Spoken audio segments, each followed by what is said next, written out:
Welcome back to the Man2Mom podcast. I'm your host, Jackson Chapman, alongside my co-host, Carson Chapman. And today we have a very special guest. Very special guest. Someone that's been wanting to be on the show for such a long time. Has constantly asked to be on the show, probably more than my girlfriend Melanie has asked to be on the show.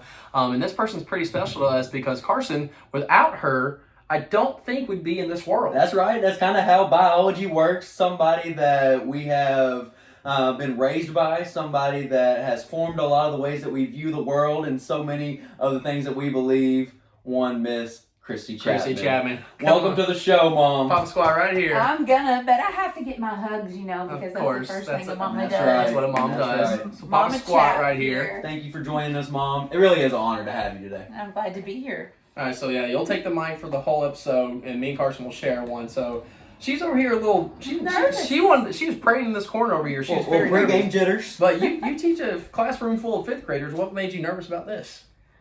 Being live on YouTube. Oh My my students could gosh. watch me. That's what makes me nervous. How many subscribers you got, Jack? We're up to 107, Mother. 107, and after me, we'll hit the big digits. So once this goes live, are you going to tell your kids to watch this on YouTube? It depends on how. And it depends on how it goes. I think it's going to go okay. So Mom, you've watched our show a couple times. You know what the starting five aspect is of this show. And we wanted to do a starting five of an interest that I know that you absolutely love. So you want to introduce our starting five today? What's the starting five today? What's the topic? Romantic movies.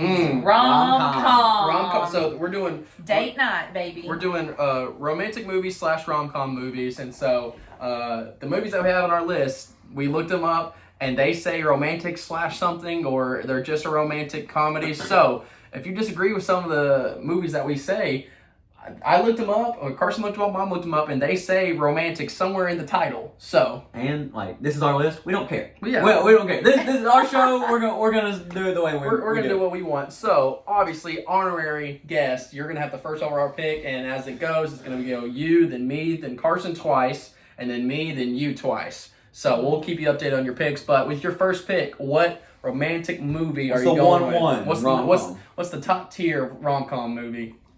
This is nostalgia. Okay, so I don't even know if you guys have seen it, but right before I had Carson, I watched this in labor, and that was only because Dad said you can watch anything, you can do whatever you want. So, Can't Buy Me Love is all-time favorite. Just the nostalgia, classic cheerleader, typical football player, but she falls for the nerd.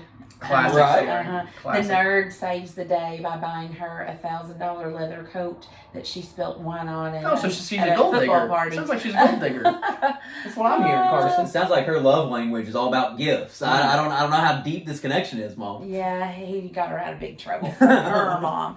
But in the end, the nerd wins, and that's all that matters. Love it. Great story.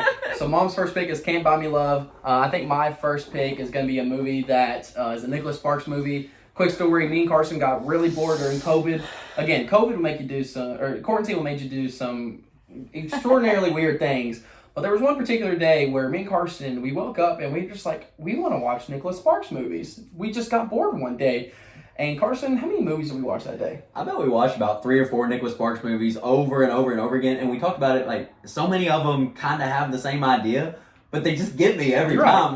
Call me a softie. The storyline is kind of the same in each movie, but it's still very good. Every single movie is very good. And my particular favorite, go ahead. I would do it again. I know that might have been just a quarantine thing. So many people did stuff in quarantine that might have just been a one-time thing and they would never do it again. I would enjoy a Nicholas Sparks movie day. I'm secure enough in my manhood to say that. Absolutely. I think I would too. And I think out of those movies that we watched that day, I think my favorite was Dear John. Dear John, the war veteran who finds love, goes off into war. Dad struggles with dementia. Channing Tatum is phenomenal in this movie. Amanda Seyfried, I believe that's her name. Both of them are great. Has the same general story as a Nicholas Sparks love movie, but it is so good. And that's probably the one that made me tear up just a little bit. Out of the 4 or 3 that we watched that day, I think Dear John's the one that got me the most. And I think the dementia storyline with the father really broke me down, and so I got to go. Dear John is my favorite romantic movie. That's my top tier pick for me. Love it. A lot of people might be saying, all right, if it's Nicholas Sparks, why did we pass on The Notebook? But I'm going to go off the cuff as well. I'm going to pick another Nicholas Sparks movie. My 1-1 is The Best of Me. No. And I know Mom is kind of, Oh, she's torn. She went with the nostalgia pick. I know Yeah, you wanted Best I of Me to did. get I back to did. you. But I just can't let it go here in the first round. The Best of Me has this flashback constantly to how these two are meeting in high school, and you've got kind of a runaway boy who ends up being taken in by this old man, and tragedy strikes, and the two don't end up together, and then they end up meeting later on in the movie. Well, and, remember, he thinks he's not good enough for her. Because yeah, and he's committed a crime, and he exactly, doesn't want her. exactly. He didn't want to drag her down, and she ends Right. up getting married, but she's in a bad marriage and everything. Well, spoiler alert, The Best of Me is coming because he ends up dying. This guy ends up dying, and he ends up having his heart donated to her son that was in a car wreck. And kind of saves his life there, and so Dawson lives on through her son. So that was one that absolutely got me. I know I cried for that one. And speaking of me crying, number 2 on my list is The Vow. Going back to one of my first rom-coms I ever saw was when I was in 6th grade. I was 12 years old, and I watched The Vow for the first time, and I can remember it so vividly. You've got Channing Tatum and Rachel McAdams. They're in an epic car crash to start the movie, and then he kind of spends his whole life, or the whole rest of the movie, trying to help his wife remember how they fell in love. Like, all these memories that they shared, he's trying to show her why they were married in the first place. Like, can you imagine being married to somebody and then you're living with them after this tragedy and she doesn't remember who you are? And so trying to prove to her that he was safe for her, that he was somebody that cared for her is just really funny and really sweet. And it's funny because I remember when I watched it again, I can remember tweeting. I was like 13 or 14, and Jackson's talked about it before on the show. Our Twitter when we were growing up, it's pretty good content. If you get really bored again, go through Twitter, look through Beastly Bagels. look through Carson and I's old Twitter, and you will have a blast on there. You're gonna just be entertained, but then you're also gonna learn a lot about sports because we were basically documenting every game. Well, I'm watching The Vow for the second time, and I tweeted something about it always bringing me to tears. And Coach Prome, the coach for the Murray State men's basketball team, comments under me. It was like, right there with you, brother. I get torn up about The Vow too. So Coach Prome understands my take here. I've got The Best of Me and then The Vow. Great picks right there. I'm actually going with a very older romantic story. Probably the most original romantic story that has been told through generations and generations. There's been multiple movies made of it, but it's the story of Romeo and Juliet.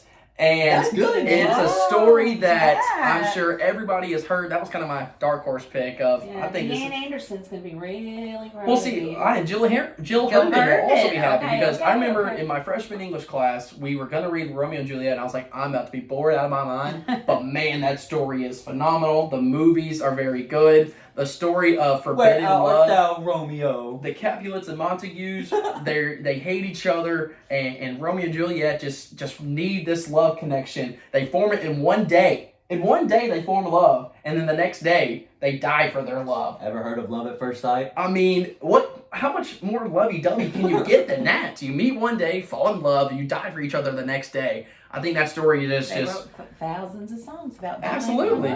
And Shakespeare, he was doing it, man. Like, that man was on his game in the early 1400s, and when he wrote Romeo and Juliet, he didn't miss. There's been multiple movies. I can't say which version of Romeo and Juliet is my favorite, but I know there's been multiple depictions of Romeo and Juliet, but that's probably my second favorite love story in general.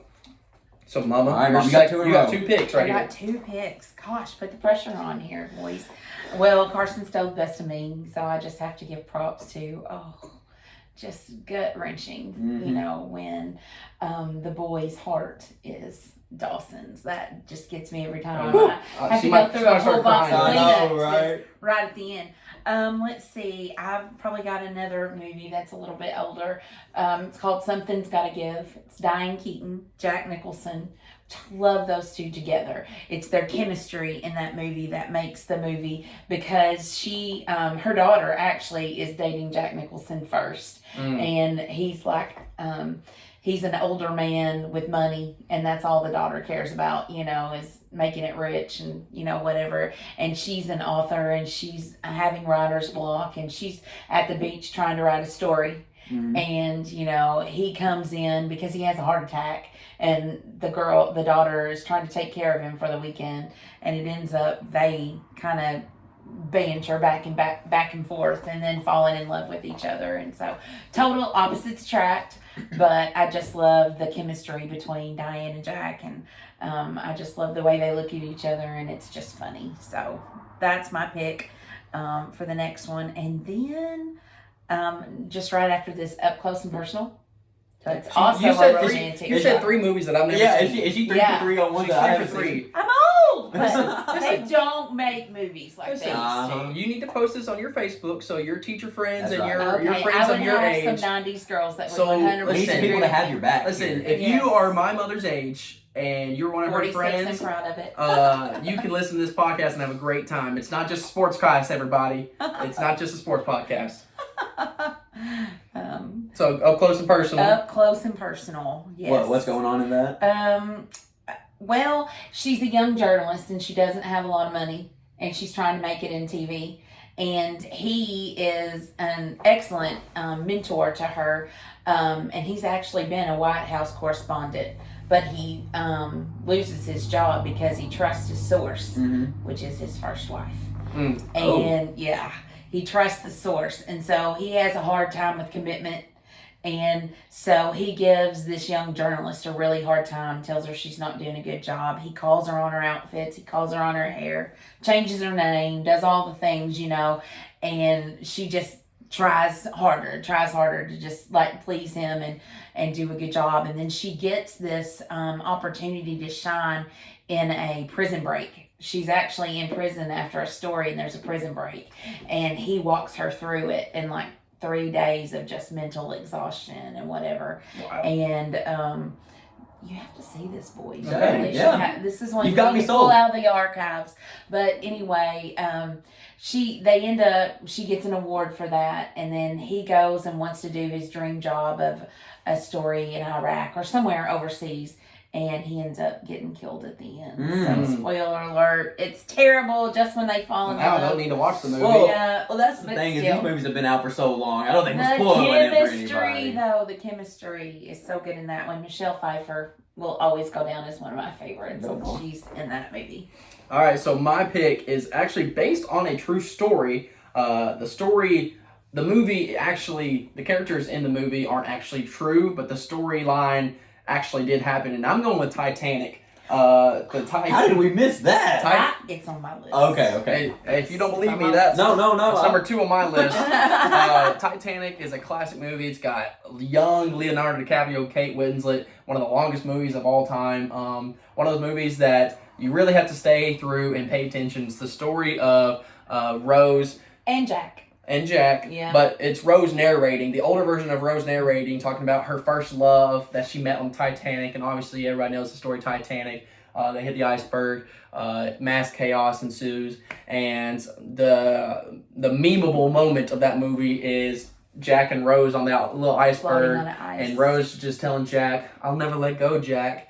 And then she actually does let go, and their love is forever gone after that. Such a solid movie, such a tearjerker. I remember watching this in Sandpiper Cove in Florida with the Scots as a young, I was probably 7 or 8. Yeah, you were young. So, but I sat there and my eyes were wide open during the entire movie. It had my eye, and if you can catch... And for 3 hours to catch Right, your if you can attention. capture the eye of a 7 or 8-year-old for 3 Yeah. hours, you know you got a good movie. So Exactly. I'm going Titanic as my 3rd pick. It was on my list. That's a great pick, Jack. What I've noticed so far about all of these movies that we've listed is a lot of these storylines have to do with two people coming together, right? They're not together at the beginning of the movie. Well, I'm going to kind of go off course here.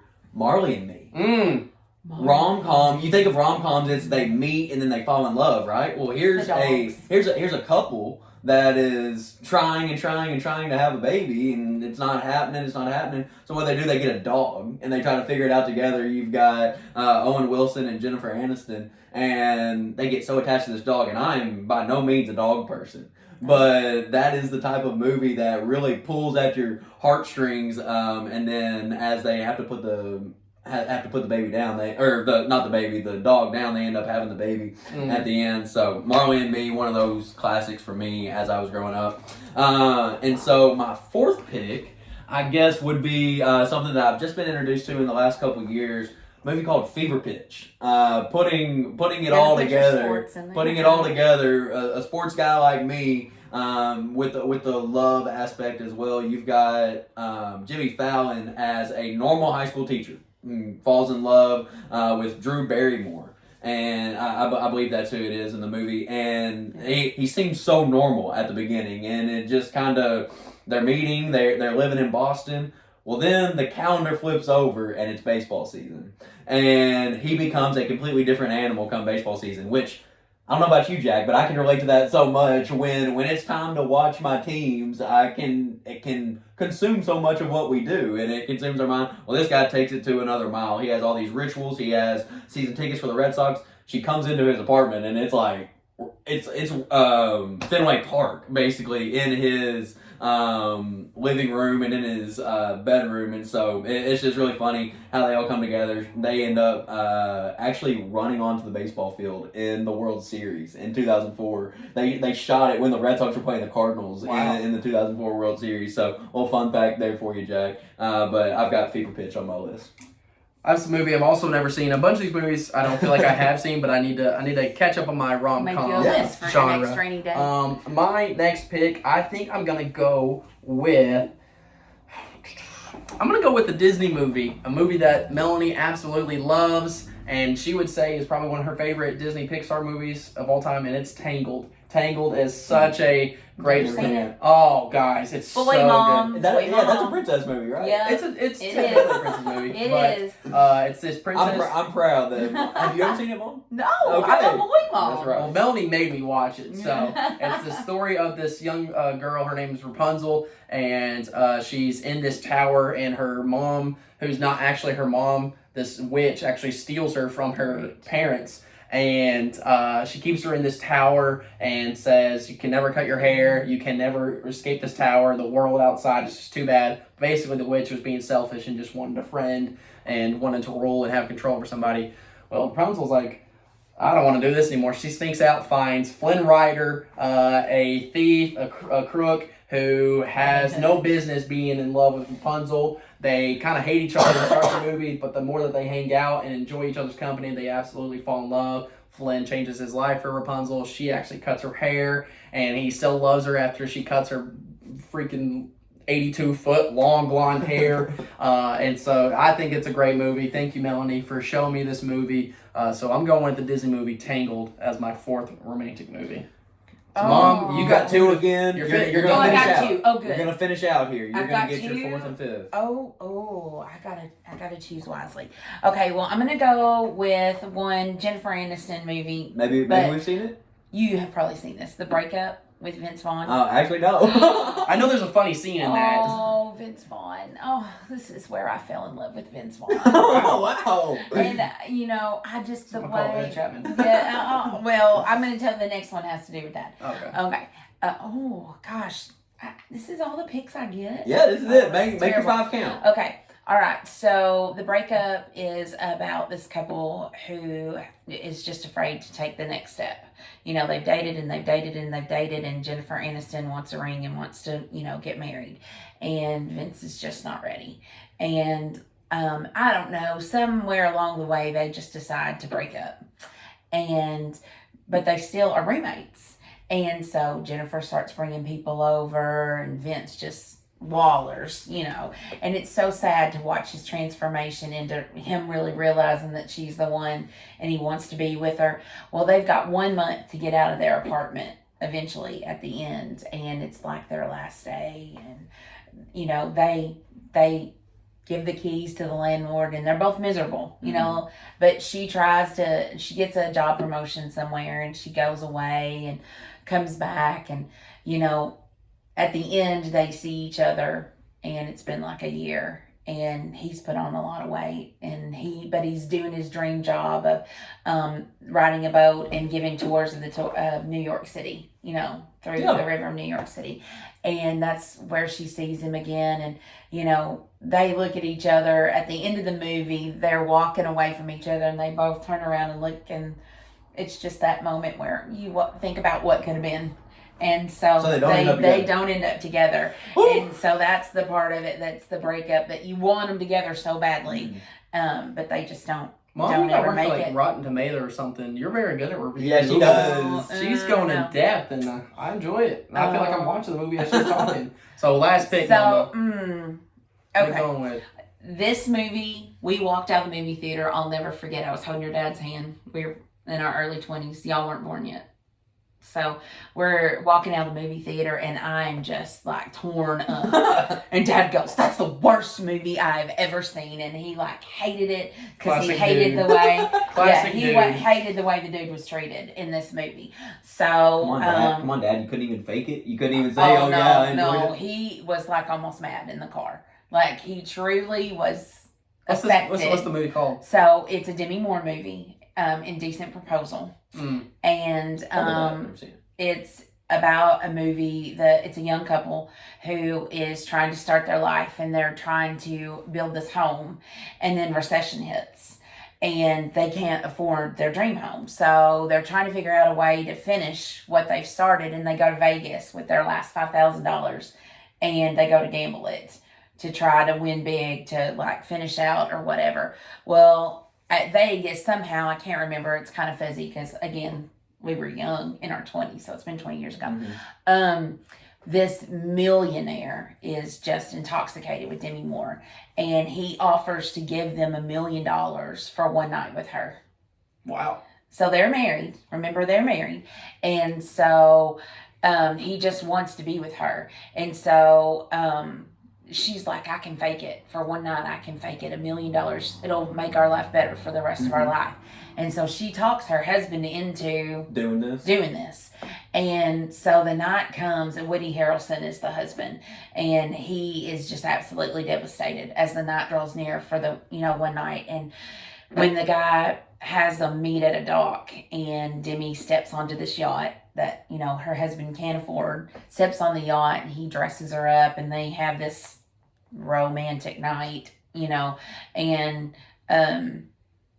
her husband just can never get over it. Like, it really was for her just doing it, but he just couldn't get over it. So they get home, and the agreement was, we'll never talk about that night, but he couldn't stand it. He wanted to talk about the night, and it pulls apart their marriage. It's just terrible, but it's such good acting in the movie. And I can see Dad hating a marriage being broken apart. Yes, he hated it. And I was like, oh my gosh. I wanted them to get back together. Yeah. And they didn't, but...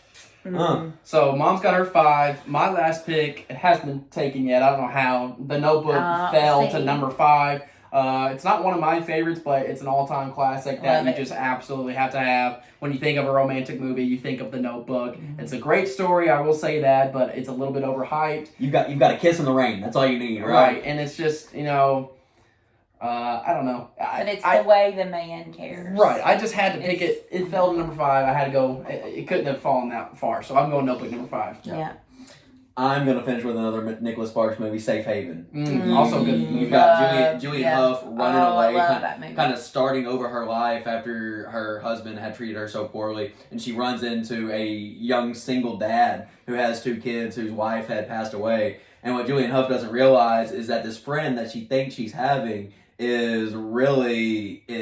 It's the wife that passed away from cancer, I believe, or something like that. Right. And the wife is trying to give her advice on how to be a mom to these 2 kids and to basically have this guy fall in love with her. Well, what she finds out is that it was her imagination all along.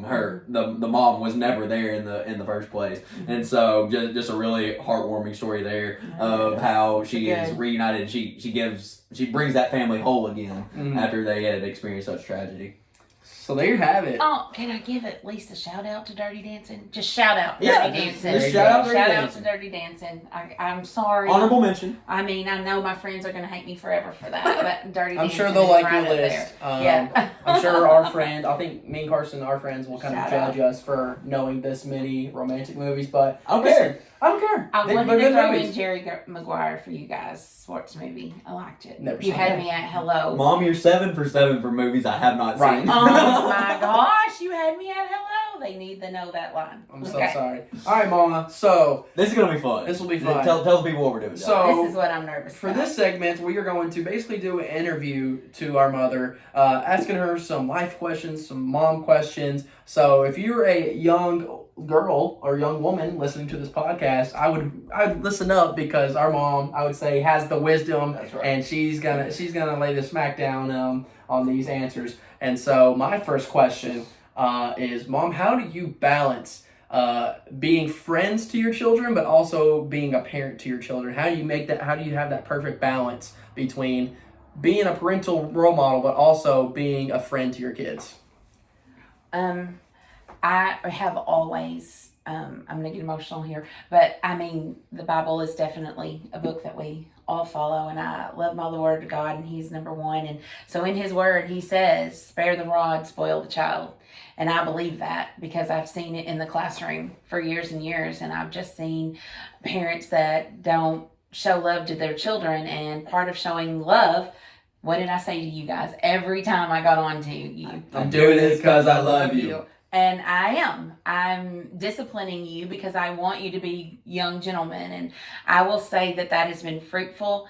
I cannot go a month, and I'm being honest, without somebody in our community talking about one of you all and what a difference you make in the community. And I believe that's because I disciplined you first, but I always loved you. And I think you knew that, and that allowed us to be friends. And even after I disciplined you, I couldn't stay out of your room for the night. I had to come make sure you were okay and be your friend. Right, there was that. I had to be both, and I don't regret that. We actually talked about it at church this morning. Like, there's a healthy fear aspect to that father and son relationship, mother son relationship. And so, yes, we honored you, we respected you, but then you could also be part of our lives and care for us in such a way that we felt like friends too.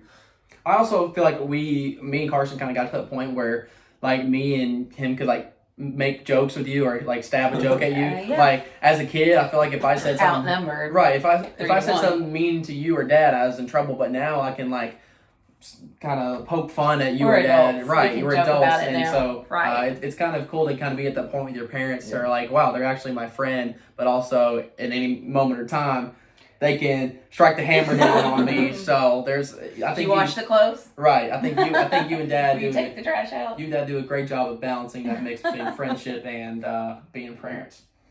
Mom, you mentioned being in the classroom. So my question, I don't believe I've ever asked you this. Did you always want to be a teacher, or was there another profession that you wanted to go into? I've always wanted to be a teacher. Like from Never strayed. When I was a little kid, the teachers would give me at North Elementary, they would give me their old school books, and I would bring them home, and I would line up my baby dolls, and I would have a chalkboard back in the day, telling my age just a little bit, and I would teach my dolls math and reading, and I mean, I never swayed from that. Like, I So never you didn't had play that. house, you played school. I played school. And then, in college, I mean, I knew I was going to be a teacher. I wanted to be elementary. The only thing that I really wavered on was I thought I wanted to teach kindergarten, and now I cannot imagine teaching kindergarten. Well, I've actually got a follow-up to this. You mentioned teaching kindergarten. One thing that I always hear from adults is that kids today have changed so much, even in the last 20 years. I mean, former teacher of the year. Can we give her that prop? Give her flowers. Yeah, teacher of the year in Kentucky. Yeah. But what's the biggest adjustment you've had to make in how you teach today's kids as opposed to maybe kids from 15, 20 years ago? Like with the tech age, with people that you're seeing, we hear it all the time that maybe kids aren't being disciplined at home. So have you had to make an adjustment to the way that you get through to today's kids? Yes, and I think it was always this way, but it's just been so much more prevalent now. One of my favorite quotes is, if you have a child's heart, you have their minds, and that's flipping said that, and I 100% believe that. And trauma is huge now, and we just didn't see it. It was removed from the classrooms 20 years ago, but now kids can walk in and you can see the weight of the world on their shoulders, and they don't want to do 10 times 10. Right. They don't even want to do 2 plus 2 when they don't know where supper is coming from, or they haven't had breakfast, or parents are doing drugs in the home, or it's just the trauma that they go through, and they see at 10 years old. You guys have never lived through that. You have no idea. And so I think, growing up, I tried to expose you all to that, to say, that your life was better than some. But just to see some of the trauma that they live in, you just have to find out what's going on, and you've got to take those minutes to have that conversation if you want any academics to follow. All right, so I kind of have a question, kind of a futuristic question. So, so Carson and I, we plan to have children one day. Not me and Carson, but with our future wives, we plan on having children. And if me or Carson have a daughter, what would you like to say to your future granddaughter that we could somehow show her in the future, if in 10 however so many years that we have? This is pretty cool, kids. Yeah, we can pull this off. What's a video clip that you would like to say to your future granddaughter? Just make it short, Mom. Make it short. Don't cry. It's okay. That's loaded, Jackson. What I can say to my future granddaughter is to believe in yourself 100%. That God created her special and created her for a purpose, and the way He created her is good enough. Mm-hmm. So no matter what she looks like, no matter what size she is, no matter how smart she is or whatever, that she was beautifully created in God's image, the way He wanted her to be, and that she's going to be enough for this world, what God has in store for her. How about that, Mom? Good question, Jack. Thank you. I'm going to kind of go a little lighthearted after that, Mom. Give you a little break. Okay. I'm proud of you for pulling that one off. What's the number one reason why me and Jack are such picky eaters? This is a great question. Picky eaters? If you could nail it down to one thing, what do you think is the number one reason? Because I have my personal preference. When people ask me, I want to see if it matches up with what you say. Oh, this is going to go against everything Dad preached about this morning, according to Adam and Eve in Genesis 3. But I'm going to blame it on your dad. I'm 100% blaming it on Ed Chapman. He's in the other room right now. And then if we go a step further, I'm going to blame it on Grandma. And I love both of them dearly. My mother-in-law is amazing.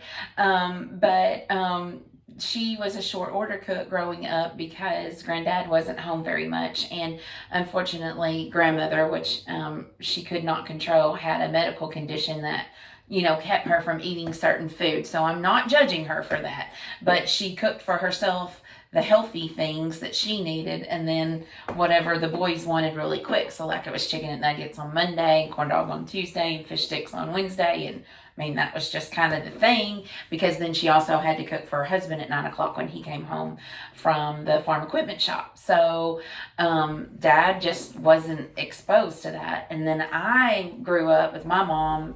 My dad was a farmer, wanted vegetables and meat and bread and potatoes every single night. I mean, we had the spread every single night, minus the dessert. We had dessert on weekends. But, we were exposed to salad and green beans and corn and casseroles and all those good things. And so, I could 100% eat healthy if somebody would cook for me 90% of the time. What would you say, Jack? Because I have my answer. Of why we're so picky? I'm a big smell guy. If it smells bad, I'm not going to eat it. If it's green, probably not going to eat it. And I've said this to numerous people, and it annoys them every time I've said it. It's worked for 21 years. Why would I change it now? And, okay, can I go back? Go for it. Okay, I will put the blame on myself, too. I'm not a good cook. I wondered 100%, I will admit that. I'm a better cook at 40 than I was at 20. Absolutely, I would 100% agree with that. And I just didn't have time. I I'm would just say gonna that have I always blame it on us always being on the run. Yeah. With you teaching in a different school 100%. district than Dad, with his sports schedule, we were in sports at a young age. We were always on the go, so we did not. It might have been because you didn't necessarily have time to cook or Right. something like that. And living out, like we live closer Yeah, to town now, but it was a 20-minute far drive. away from school, so everything we did was pick up, maybe eat at home, there, or fend for ourselves. Maybe get something put in the microwave or oven. There were not very many times where we just came Fast food together. was our Yeah, friend. there was never really an instance Right. where we were consistently having meals at the table. Right. Okay, I want to rewind. I'm going to go with Carson's answer. Right. Yeah, I would agree with that. Yeah. Well, there wasn't like 100%. probably at our old Alamo house, I could count on two hands how many times we sat down, we had a meal together, and because we were getting home all at different times. You know, you would get Yeah. home at. And that's okay. It's like okay, we listen. turned out okay. We have a great We're relationship. We're good. Listen, even though we're picky Yeah, eaters, but I we're really, fine. if I had a wish, I need for the grandkids to come over and meet like Okay, Okay. yes. Have Melanie's some already meals said for that them. our We can do grandkids that. and I We've can got to be do eaters. better for our Um, grandkids. So another lighthearted question, Mom. You watch a lot of Netflix, Mhm. and you are probably the best binge watcher I know. This woman can finish a season in one night and teach the next day. So if you had to pick one of your love story episodes or TV shows, or just any TV show that you've watched in Netflix in general, what is your go-to favorite show that you would pick on Netflix? Oh, Jack, you didn't prep me for that. I'm sorry. What are you watching right now? She's watching Love Is Blind. She's watching It's the new one. Love Actually. No. There's so many love. No, it's oh, Jackson. I don't know. Either way, what's your favorite one that you've watched on Netflix? What's your favorite binge show? So if we went reality TV, probably The Ultimatum. Okay. I really like The Ultimatum, which, give me a ring or else, boy or girl. And that was kind of interesting to see how that all played out.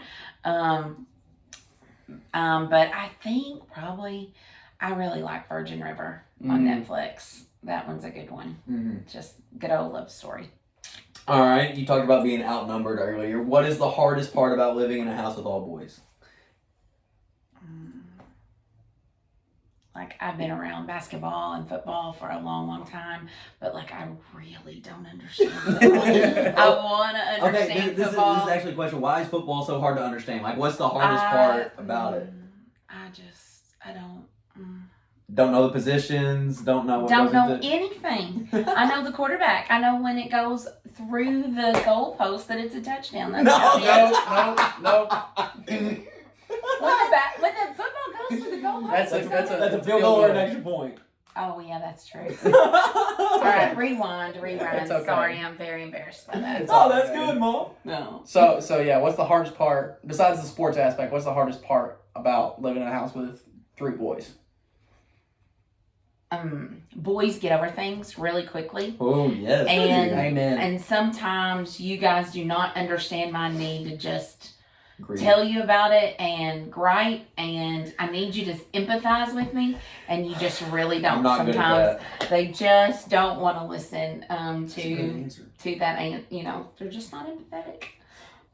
So I kind of have a funny one. We've been talking about this lately at any family gathering. What's the maddest you've ever been at me, and what's the maddest you've ever been at Carson? Real quick, short summary of the stories of. I I can can- say them right away. Okay, go for it.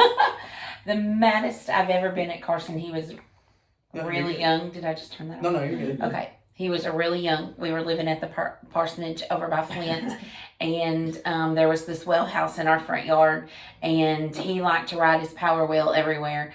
And I told him not to ride it past the well house because Flint Road was really dangerous. People flew through that area. And I think the maddest I've ever been is because I'd really never spanked him. And at that point, I had to spank him because he went past the line because I didn't want him to get hurt. Total safety issue. And, I cried the whole time. I was spanking him because I just didn't want to spank him, but I knew I needed, because he was probably 3 or 4. 3 or 4. Yeah. But I needed you to be scared of the road. And so that was the worst for me. Jackson's a whole nother ball game. Jackson can't drive. To this day, he can't drive. But I love him, and I he's can't never gotten a drive. ticket. You saying I can't drive good? Have you seen your bumper? To which you don't admit to any wrecks, and I think you've had like 4. All 4, or all of them have never been my fault. I've been backed into multiple times. You actually ran into Jonah's truck here in our own driveway. Okay, that one was my To fault. which you didn't want to admit to. Right, that one's my fault. But we saw you red-handed. Okay. That's the one I will own up to that one, but that one's my fault. But tell them why you got in trouble for driving. So Jackson, we did not think would get his driver's license. In fact, I actually prayed against him to get his driver's license. Wow, truth comes out, Jack. Yeah, Dad did too. Just truth be known. We did not want him to get his license because we didn't think that he was just safe enough in the car. And in his defense, Carson had lived in homes where we had golf carts and 4-wheelers to drive. But by the time Jackson, became to where he could drive things, we really weren't in an area where he could ride 4-wheelers and such. So he'd really never driven much of anything besides a bicycle. And so here he is getting in a car, and he was always the person in the back seat that never paid attention to where we were going. Absolutely. So he just really didn't have driving experience. So we have no idea, through the grace of Dawson Driving Academy and Ryan Dawson, Jackson was able to learn how to drive, and he passed his driving test With no points taken off. with no points taken off. And I like we're that just, to be known. Yes.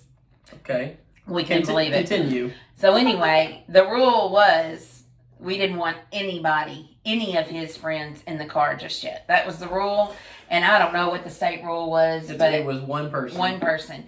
And anyway, we didn't want that to happen. And so Jackson was coming home late from I think it was a basketball game. Soccer game. I knew it was some kind of game one night, and it was taking him a little bit to get home, and we were tracking him on Life 360 at that point. And because, we didn't trust him. And anyway, he was taking all of his friends home.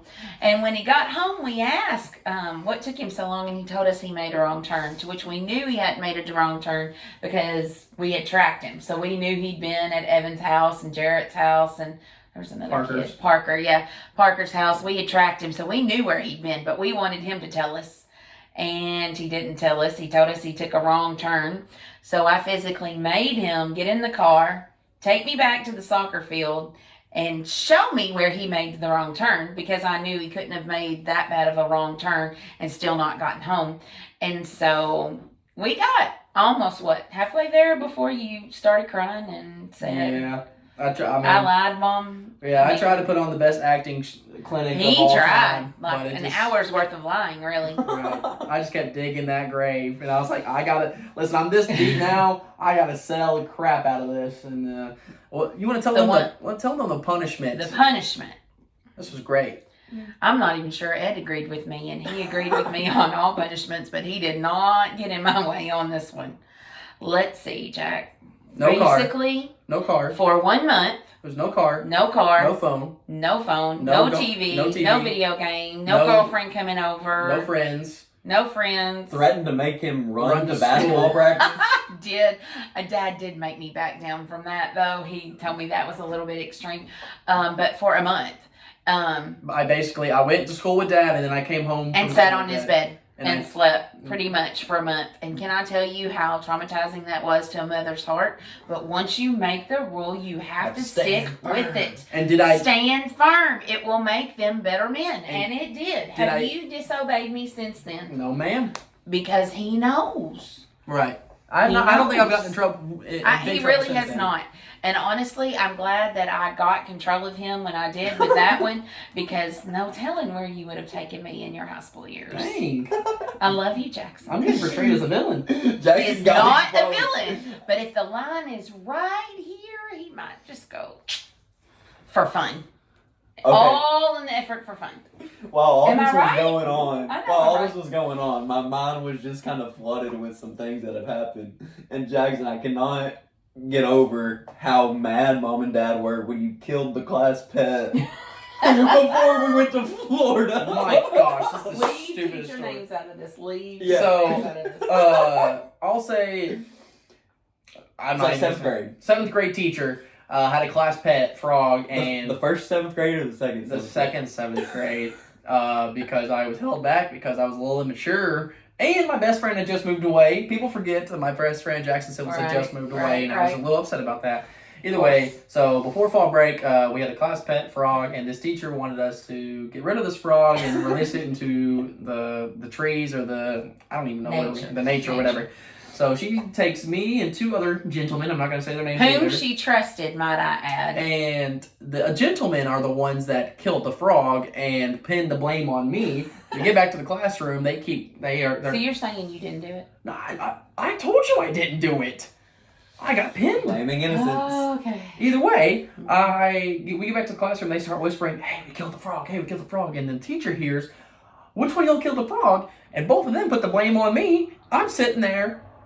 I didn't do this, but yet the 2 alibis, they were the most trustworthy students. 2 better than 1. So Miss Teacher is like, "Oh, Jackson, you did this," and threatened to send me to alternative school for a week because I killed a frog. And Mother, she almost made me not go to vacation with the family. I thought we were going to miss Florida. I And got a call in the middle of class from her. right, That's all I'm going to say about that. Yeah.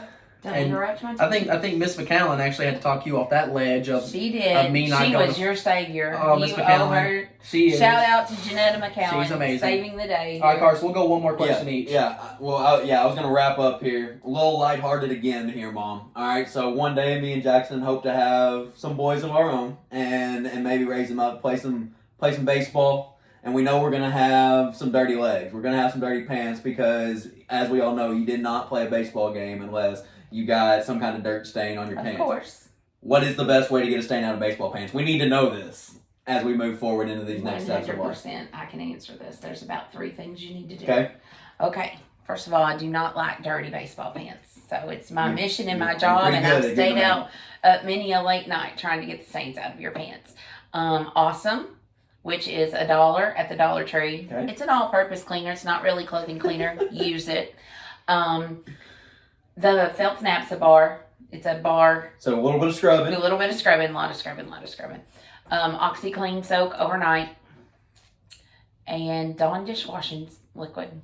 Wow, what a Okay. concoction. Well, Uh-huh. and a follow-up to that may or may not pertain to me recently. What is the best way to get a stain out of khaki pants? Because I have had trouble with my pins at work. I get stains on my pants all the Of course, I'm time. not sure I've mastered that. I have mastered the sports world, but not the business world.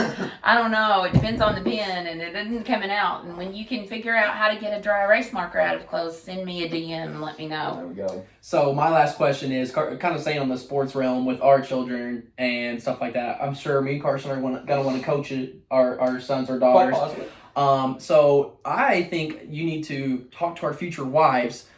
As Chapman men, we tend to really get competitive about sports, and sometimes we might go a little overboard with how we, coach our children. Never. So, what would you say to our future wives to not just calm us down? How to be a coach's wife. How to be a coach's wife. What would you say to our wives in the future, or just people in general who are going to be coaches' wives who are listening to the podcast? How do you be a coach's wife? That is loaded. Or do 3 keys to be a coach's wife. 3 keys. Well, you 3 don't keys. have to. You don't have to, but I just Okay. wanted to know if that would help. On the night of wins and losses, you just got to leave them alone. Wins or losses? No. Losses, you just got Losses, to leave. just- Yeah, leave them alone. Just don't talk to him. Go do your thing. Actually, spend the night with your best friend. That would be your best That's a option. good call right there. Really. Wins, celebrate them big because no matter A loss is You right around know. the corner. well, you know what they put into it. Right. And so when a win, you can really celebrate the win because it's the blood, sweat, and tears and all the little X's and O's that, matter. And the coach will always say that it's the children, and it is because the children are playing the game. But the coach has a lot to do with it too. And in those moments, just be proud of, remind your husband how awesome he is because they need building up. And so I would say that would be good. I knew as bad as I wanted to teach, Dad wanted to coach, and so I wanted to support that. And, the dream of you guys playing for him one day was the dream we lived for. And we made that a reality, and it was, you both had different stories, but they both ended with Dad by your side, and I wouldn't have wanted anybody else by your side. Well, What an episode. How about that? The Man2Mama podcast. Miss Christy Chapman, thank you so much for hopping on the podcast. You can follow us on YouTube at Jackson Chapman and also follow us on our podcast at Man2Man Podcast. If you are a friend of our mom, make sure you're also tuning in because I'm sure she's going to post this on her Facebook. And like I said before, we're not just a sports podcast. We can talk about, we got range here on the Man2Man podcast. And so thank you again, Mom, for hopping on the pod. Carson, you got someone else you'd like to say? No, I was just going to finish off with a love you guys and a love you to Mom. Love you, Mama. Thank you for hopping on the podcast. Always. Love you forever. So we will catch you guys. Oh, also, the podcast will be becoming more regular. My coaching season is now done, so we're going to try to rank these up once a week again. So be sure that you are following us and seeing when we post. So thank you guys, and we'll catch you guys next week. Love you guys. See ya.